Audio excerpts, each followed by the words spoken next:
PM Modi Meerut से करेंगे चुनावी सभा की शुरुआत। 30 मार्च की रैली में जयंत चौधरी भी होंगे मौजूद। पीएम मोदी ने बशीरहाट से बीजेपी उम्मीदवार और संदेश खाली पीड़िता रेखा पात्रा से फोन पर बात की। रेखा पात्रा ने पीएम को संदेश खाली में महिलाओं को होने वाली परेशानियों के बारे में बताया। पीएम ने रेखा पात्रा से उनकी प्रचार तैयारियों, लोगों के बीच बीजेपी के प्रति समर्थन और अन्य मुद्दों पर बात की। पीएम ने रेखा पात्रा को कहा शक्ति स्वरूपा। आगामी चुनाव को लेकर बीजेपी के बड़ी बैठक। गृह मंत्री अमित शाह के घर पहुंचे जेपी नड्डा। उम्मीदवारों की लिस्ट को लेकर भी मंथन। कंगना रनौट पर सुप्रिया श्रीनेत की विवादित पोस्ट पर राजनीति जारी। दिल्ली में नड्डा से कंगना की मुलाकात। बीजेपी ने की 3 उम्मीदवारों वाली छठी लिस्ट जारी। करौली धौलपुर सीट से इंदु देवी जाटव लड़ेंगी चुनाव। दौसा से कन्हैयालाल मीणा को दिया टिकट। बीजेपी ने मणिपुर में नए चेहरे को दिया मौका। इनर मणिपुर से थौना औजम बसंत कुमार सिंह को मिला टिकट।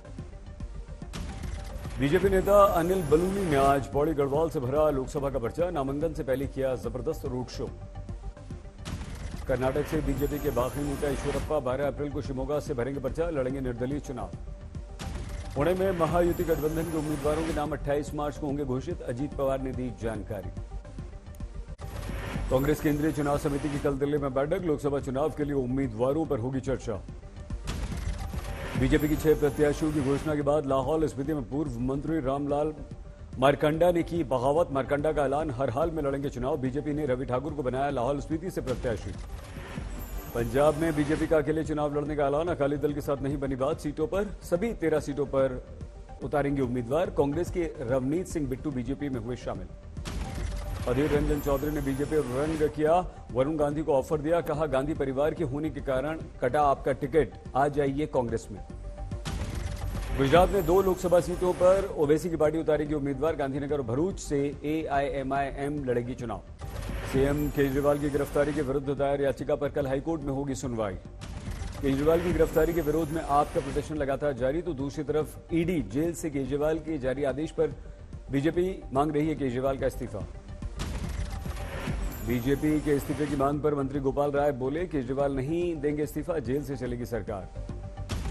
दिल्ली सरकार ने कल विधानसभा का सत्र बुलाया। सौरभ भारद्वाज देंगे स्वास्थ्य सेवाओं की जानकारी। ये कविता को अदालत ने 9 अप्रैल तक न्यायिक हिरासत में भेजा। अंतरिम जमानत अब 1 अप्रैल को होगी सुनवाई। बीजेपी ने चुनाव आयोग से की मुख्यमंत्री पिनरई विजयन के चुनाव प्रचार पर प्रतिबंध लगाने की मांग। आदर्श आचार संहिता का उल्लंघन का आरोप। बीजेपी नेता दिलीप घोष ने ममता बनर्जी पर की अभद्र टिप्पणी। चुनाव आयोग से शिकायत करेगी तृणमूल कांग्रेस। ममता बनर्जी चोट लगने के बाद फिर से अपना प्रचार अभियान करेंगी शुरू। 31 मार्च को कृष्णानगर दक्षिण विधानसभा क्षेत्र में जनसभा को करेंगी संबोधित।